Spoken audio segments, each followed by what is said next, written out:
You ever get one of those letters that just ruins your whole day before you even get the chance to change out of your work boots? That was me, one muggy Georgia afternoon, sweat still clinging to my neck from crawling around under some crumbling old farmhouse, when I pulled into my gravel driveway and found this fancy gold script envelope jammed in my mailbox, like somebody wanted to make sure it got wedged in there good and hard. The return address? Eagle Oak Preserve HOA, Office of the President. And right away, I knew that's trouble. See, I don't live in Eagle Oak. Never have. My place butts up against their development. But I bought my 5 acres at a county auction 9 years back, restored the whole thing from what was basically a collapsed sawmill, and made damn sure I was never under anyone's thumb but my own. You know what I mean? So I take the envelope inside, rip it open, and out slides this parchment-looking invoice. Real official, like they'd spent half their annual budget on stationery. First quarter dues, $1,750. For what? Perimeter security, road resurfacing, landscaping, on my land that I cut myself, or let the wildflowers take over, depending on my mood. But then there's this map, and I swear, my heart just drops. My whole property's outlined in red, labeled Zone 5A, Extended Community Benefit Region, and beside it, there's this weird crescent chunk called Natural Drainage Easement, which they also say I'm responsible for. I don't even own that land. The whole thing is like being charged for a neighbor's water bill just because the wind sometimes blows your way. At first, I figure, okay, this is some clerical slip, right? Maybe they got a little aggressive with their mailing list. So I call the number. Lady answers, sharp as a tack. Eagle Oak Preserve HOA. This is Melanie. I explain, real polite, that I don't live in their neighborhood, never signed a thing. She goes silent, types something, and says, "You're in our new benefit overlay zone." What the hell does that mean? She starts going on about the board voting to expand responsibilities to adjacent properties that benefit from Eagle Oak standards. I about choke. That's not a thing, I tell her. You can't just invent a jurisdiction because you like my view. She gives me a number for the president, Mrs. Karen Travis, and hangs up like she just cleared another to-do. Now, Karen Travis. She answers with the kind of voice you hear from someone who's had a whole day to prepare for a fight. She lays out the party line about shared infrastructure and proportional assessments.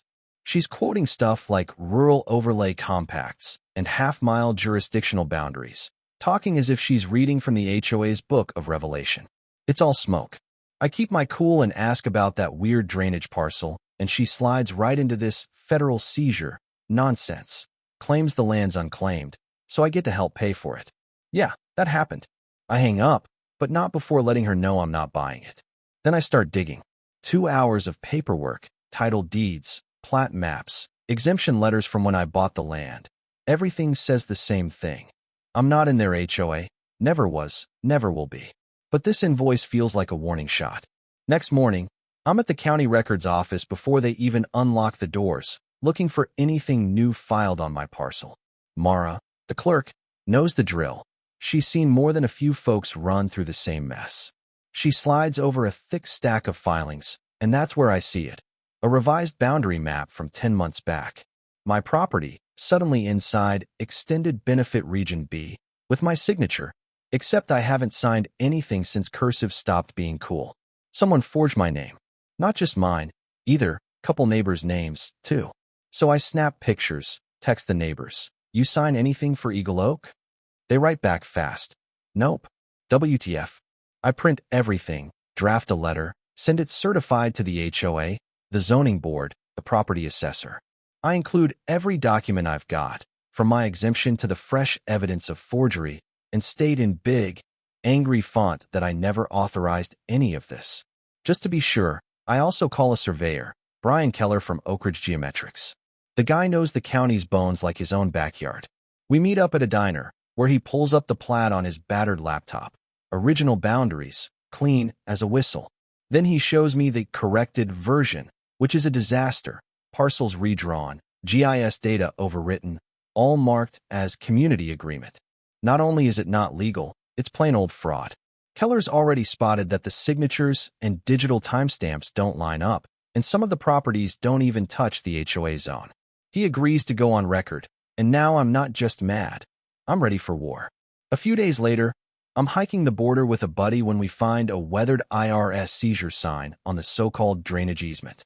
Land's not just off the books, it's off the market, federally held since a tax bust. No access for anyone. But here's the kicker.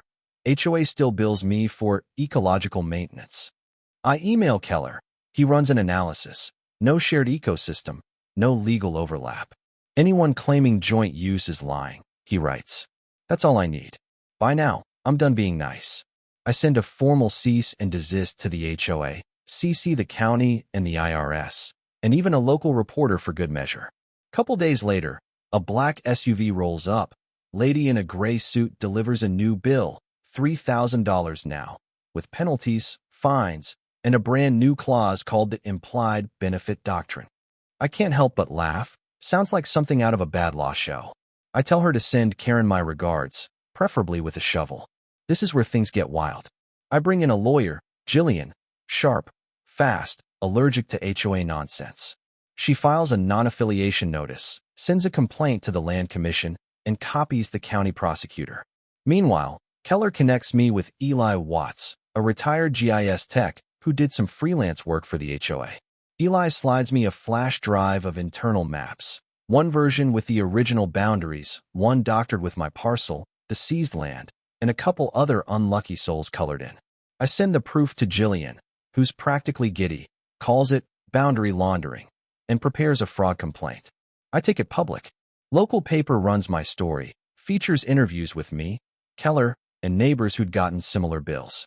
Within a week, my inbox is a support group for victims of HOA overreach. Photos, invoices, angry rants. 7 people, same scam. Karen and her cronies post a letter in the neighborhood, claiming they operated in good faith. County Commission launches an investigation, names 10 parcels for review. Jillian calls. They're bleeding. And we're just getting started. You'd think that would make the HOA back down. Not Karen. 3 days after the story runs, I wake up to a metal sign bolted to my front gate. Non-compliant property, subject to assessment fines. I take photos, call Jillian, who tells me to document everything and keep the sign up, evidence of trespass. Turns out, Bethany, a widow down the road, and Martin, a guy with a truck, got the same treatment. Flyers, threats, more fake bills. Now it's coordinated harassment. Jillian files for a cease and desist. The courthouse is packed. The judge takes one look at the evidence. Fake maps, forged signatures, trespassing, surveillance footage, and grants an injunction. HOA is barred from any contact. No more fees, signs, or boundary games until further review. Karen walks out without meeting my eyes. I go home, rip down the sign, and burn it. Kept the bolt, though, just for the story. For 2 weeks, it's peaceful. No letters, no signs, no shadowy surveyors in reflective vests, until the HOA tries a new trick. They file a petition to annex all adjacent parcels, worded to sound like we'd all agreed to join. No signatures, just legal gobbledygook. Jillian's furious, calls it laundering the fraud through policy. That's when we find the money trail. A community outreach and expansion fund, $42,000, siphoned off into Oak Reach Services, LLC, Karen's secret piggy bank. Jillian files a complaint with the district attorney, connects with a statewide watchdog group. Then comes the twist. Trent Barlow, a board member, contacts Jillian. He's got the receipts, emails, meeting recordings, vote logs. Shows how Karen faked annexation requests and invoices, backdated documents, ran everything through her own LLC. The smoking gun? Audio of Karen admitting the plan, redraw the map, claim it was always that way. Nobody checks these things. Now we've got the method, the money, in Karen's own voice. When the DA steps in, subpoenas fly. Karen, 2 board members, the bookkeeper, all named for conspiracy, document fraud, embezzlement. The news explodes. Karen's mugshot goes viral. Her HOA empire reduced to a punchline. Jury hears the tapes, sees the checks, reads the emails. Karen's sentenced to 12 years in state prison. 2 board members get community service. The HOA dissolves. $187,000 in shady expenses exposed. My civil suit nets me $245,000 for damages, distress, and legal bills. Other victims win, too. County slaps new rules on all HOAs. Watchdogs rejoice. And the folks who once ignored my warnings now nod hello when they drive past. I rebuild my driveway sign. Carved, honest, stubborn. This land is not included just because you say it is. A month later, I give a talk at a community rights summit, tell folks to check the map twice, and come home to my 5 acres, free, quiet, no HOA in sight. Sometimes, late at night, I'll stand on my porch, listen to the frogs, and smile knowing I outlasted the storm. But here's the real question. How many other folks out there are getting hustled by the same tricks, just waiting for someone to call the bluff? Maybe that's where you come in. So what do you think? Is it ever right for a community board to rewrite the rules on a whim? Drop your thoughts below. Share your own stories. Let's hear where you stand on the battle lines between justice and power.